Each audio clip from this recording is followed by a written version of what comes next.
What is up, everyone? It's Quinn here, and in this video I'm going to be going through my Week 4 wide receiver start sits, going through every single Week 4 matchup, talking about every single fantasy relevant wide receiver, listing them as either a start, fringe option, or a sit.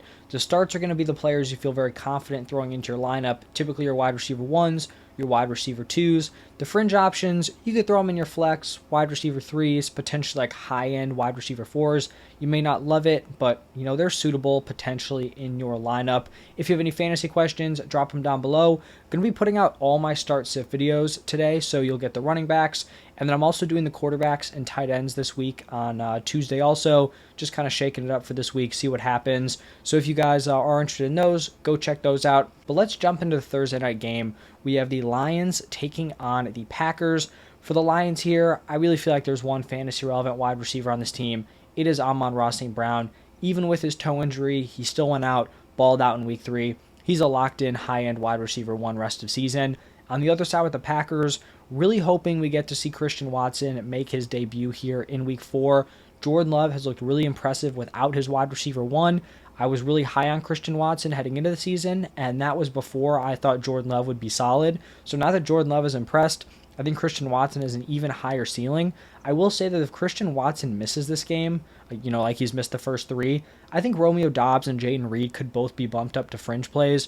Both have kind of flashed some impressive performances through 3 weeks. They both upped their route participation in week 3. So, Christian Watson could kind of shake that up if he plays. But if Watson doesn't give it a go, I think Doubs and Reed are both interesting as like wide receiver 3 options. Now, moving over to the Sunday slate, we have the Falcons taking on the Jaguars. Drake London, after an impressive week 2, down to another rough game in week 3. I think at this point he's like a back-end fringe option. One more rough passing game out of Ritter and just a rough game from Drake London that could dock him to a sit heading into week 5.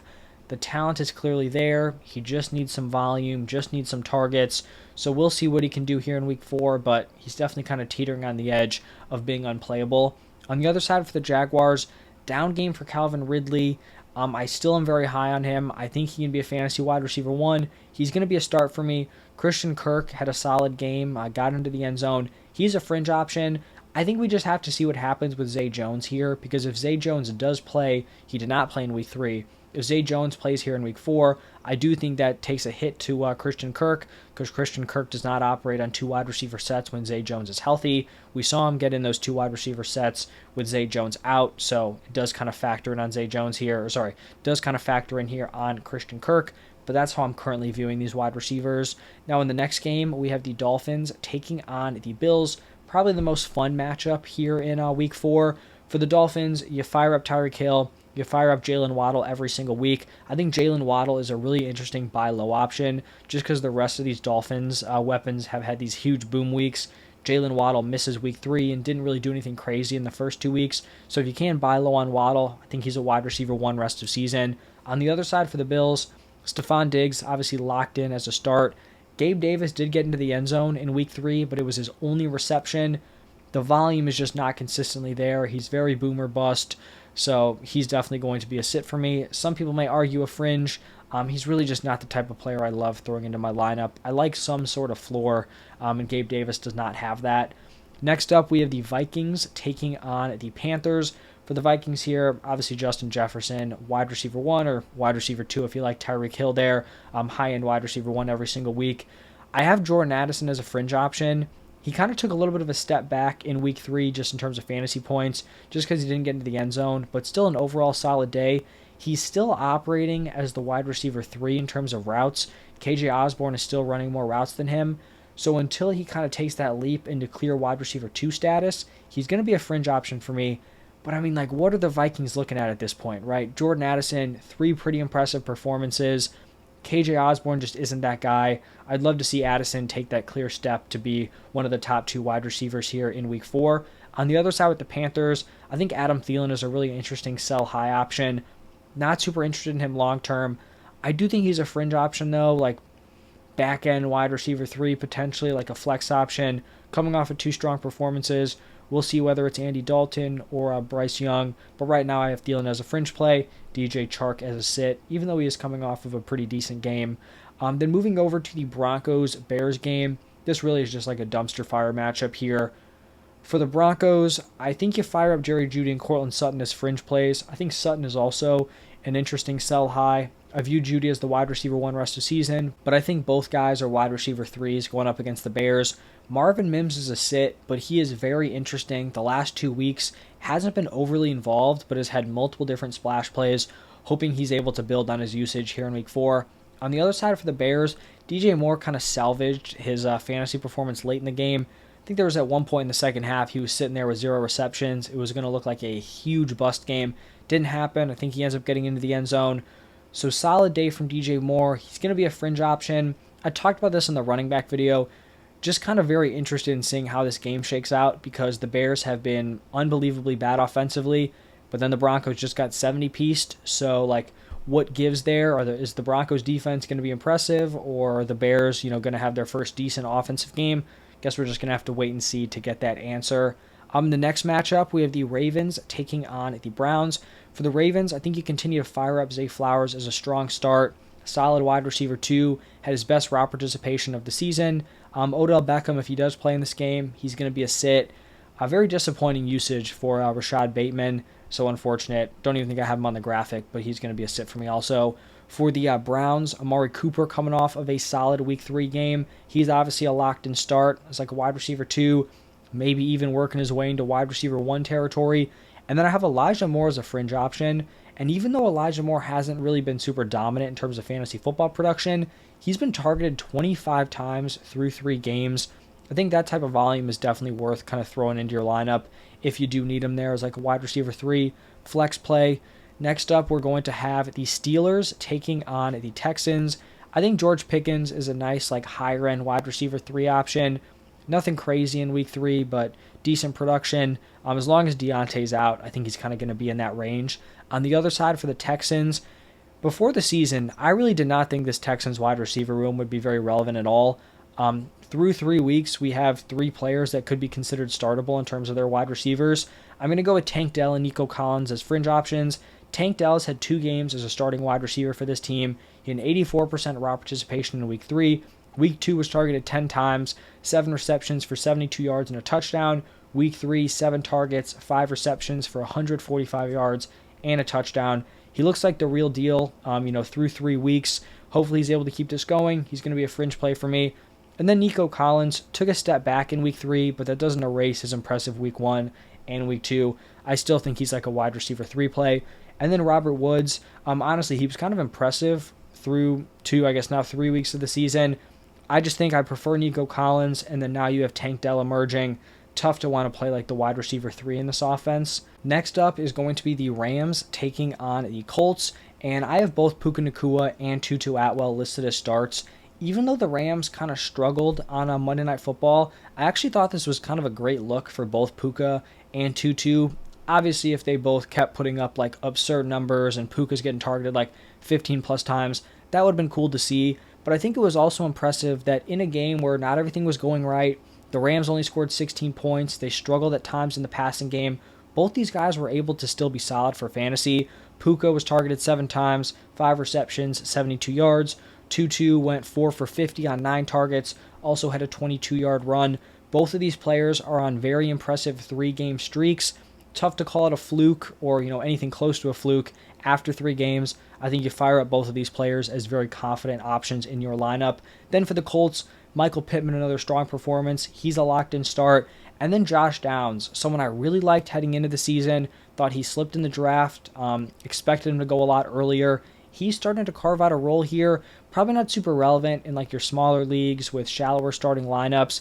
But if you have like, a big starting lineup format, you can go 3 wide receivers, a couple flexes. Someone to definitely keep an eye on moving forward. He's been impressive through 3 weeks. Now in the next game, we're going to have the Buccaneers taking on the Saints. Bucks coming off of a rough Monday night performance. Starting off with Mike Evans here. I was kind of surprised the way this wide receiver room is shaken out. I really thought Chris Godwin would be the top option here. I thought he'd be the better fit with Baker Mayfield, the more reliable week-to-week option. That's been Mike Evans through 3 weeks. He's had 3 strong games. I believe he scored a touchdown in all 3 weeks. And he puts together a solid week 3, and it could have been much larger. He had at least 3 drops that could have contributed to a massive game. Obviously, he made up for it, or potentially made up for it a little bit with that crazy catch later on in the game. But Mike Evans, you just got to fire him up as a start. For Chris Godwin, I still have him as a fringe option. 6.3 targets per game is tough, but still through 3 weeks, he's averaging 9.7 PPR points, which is not a good number. But when you factor in that he hasn't scored a touchdown and hasn't had a boom game yet, it's not the worst thing in the world. I'm not totally giving up on Chris Godwin at this point, but he's going to be like a back-end fringe option, back-end wide receiver 3, potentially like high-end wide receiver 4 at this point. On the other side for the Saints, you continue to fire up Chris Olave as a very strong weekly play, locked-in wide receiver 1 moving forward. I have Michael Thomas as a fringe option. He's had a pretty under-the-radar start to the season. Hasn't been crazy, 11.5 points per game through 3 weeks, but he still hasn't scored a touchdown, which is kind of capping that point per game number. He's been targeted 26 times through 3 weeks, which is impressive. I think he's kind of a locked-in, solid wide receiver 3 option. And then sitting Rashid Shaheed, he didn't do anything offensively. He had a return touchdown, but his route participation went way up here in week 3, so definitely someone to keep an eye on moving forward. He was impressive in week 1 and week 2 in a smaller usage role, so if he can keep his route participation from week 3, he becomes very interesting. Now the next game is going to be between the Commanders and the Eagles. For the Commanders, this wide receiver room is not looking great at this point. Terry McLaurin's going to be the fringe option for me. I just think he's their wide receiver 1, their best option. Jahan Dotson, I was kind of, optimistic about him heading into the season. It has not panned out. Obviously, it's tough to kind of thrive with a lot of weapons on this current Commanders passing attack, but definitely not startable at this point. Also going to be sitting Curtis Samuel. For the Eagles here, you fire up A.J. Brown and Devonta Smith as very confident plays every single week. Then we're going to have the Bengals taking on the Titans. Jamar Chase finally bounced back big time week 3.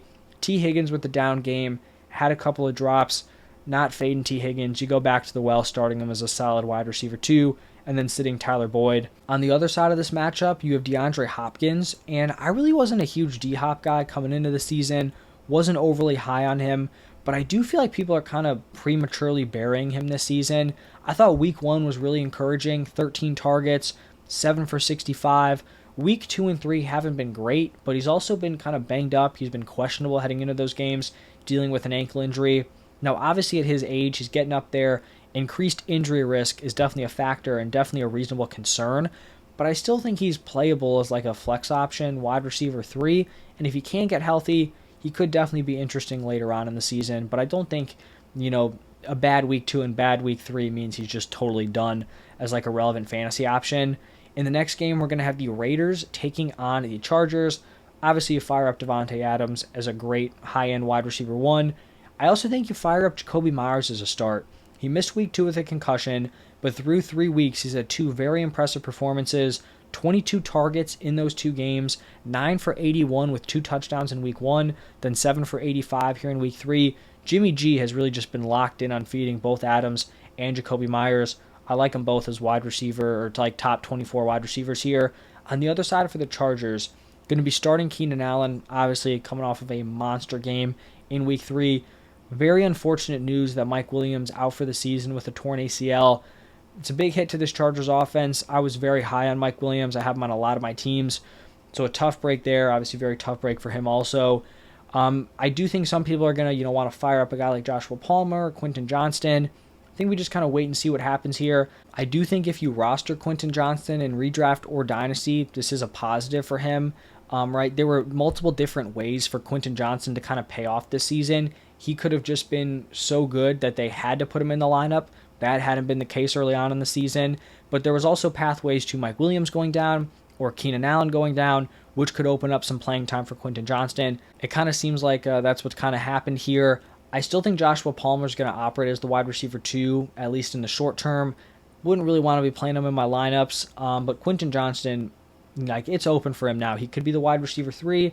He could work into Joshua Palmer's role. So definitely interesting with Quentin Johnston moving forward. In the next matchup, we have the Patriots taking on the Cowboys. Don't really want anything to do with this Patriots wide receiver room at this point. Sitting Devonta Parker, sitting Juju Smith-Schuster, and then sitting Kendrick Bourne. On the other side for the Cowboys, you keep firing up CeeDee Lamb. Down game last week against the Cardinals. I feel like you kind of just toss it. CeeDee Lamb, wide receiver 1. Brandon Cooks hasn't been great so far through 3 weeks. Michael Gallup coming off the best game I think he's had since his torn ACL. Still going to be a sit for me. We'll see what kind of shakes out there with those wide receiver 2 and 3 for the Cowboys. In the next game, we have the Cardinals taking on the 49ers. For the Cardinals, Marquise Brown delivering another solid performance. Obviously a tough matchup here for the 49ers, but Marquise Brown still clearly the Cardinals wide receiver 1, and Josh Dobbs has looked impressive through 3 weeks. Don't think they're going to go out there and dice up the 49ers, but I think Marquise Brown is definitely, playable this week. On the other side for the 49ers, Deebo Samuel locked in start. If Brandon Ayuk is healthy and active, I think you also fire him up. That's going to lead us into the Chiefs taking on the Jets, and I'm still just going to be fading this wide receiver room, sitting Rashee Rice, Sky Moore, Justin Watson, MVS, and Kadarius Toney. Toney's usage, I do believe he was kind of injured heading into this game, but it's not been great. Rashee Rice, I think, is probably the most interesting option here moving forward, just because he's like the unknown as a rookie. He saw an uptick in his usage in week 3, so something to keep an eye on. But in terms of week 4, don't want to play any of these guys. For the Jets, Garrett Wilson, pretty much the only relevant wide receiver here. He's a fringe option. Zach Wilson has just been brutal. This Chiefs defense has been pretty tough over the past 2 weeks. So Garrett Wilson's a fringe option for me. Hopefully they make some sort of quarterback move. I don't know how you just sit there with a pretty talented roster with Zach Wilson there. It's just clearly not working out. And I don't know if there's going to be any serious turnaround there. I do think at some point they're going to have to make a change. Hopefully it happens sooner rather than later. And then the final game of the week, Seahawks taking on the Giants. Tyler Lockett coming off a down game. I still think you fire up both DK Metcalf and Tyler Lockett as very firm starts. Going to be sitting JSN. Just hasn't worked out a big enough role yet to actually trust him in your lineups. And then for the Giants, don't really want anything to do with this wide receiver room. Sitting Slayton, sitting Isaiah Hodgins, and then also sitting Paris Campbell. That is going to wrap it up for every single week 4 matchup for the wide receiver position. Hit that like button if you did enjoy. Helps me out a lot. Go check out my other start sit videos. Thank you all for stopping by, and I will see you in the next one.